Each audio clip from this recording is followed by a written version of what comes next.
જૂનાગઢના બામણાસામાં વૃદ્ધ પર હુમલો કરનાર પકડાયો છે। કેશોદ પોલીસ આર્મી જવાન ઇન્દ્રેશ વડિયાતનની ધરપકડ કરવામાં આવી। આરોપીએ જૂની અદાવતમાં દેવા માકડિયા પર જીવલેણ હુમલો કર્યો હતો। લોખંડની પાઇપ અને સળિયાથી હુમલો કરી મારી નાખવાની ધમકી આપવામાં આવી હતી। પોલીસે ગણતરીના કલાકમાં આરોપીની ધરપકડ કરી તેની તપાસ છે તે હાથ ધરી છે। આરોપીએ જૂની અદાવતમાં જીવલેણ હુમલો કર્યો હોવાનું સામે આવ્યું છે।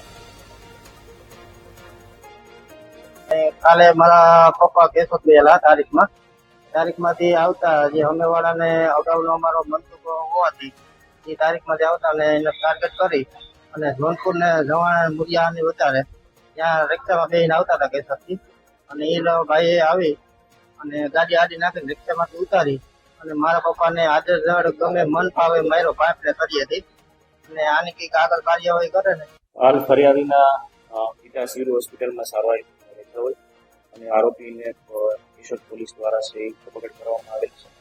આરોપી ઇન્દ્રેશ અર્જુનભાઈ વડિયાતન જે ઇન્ડિયન આર્મીનું ફરજ બજાવે છે।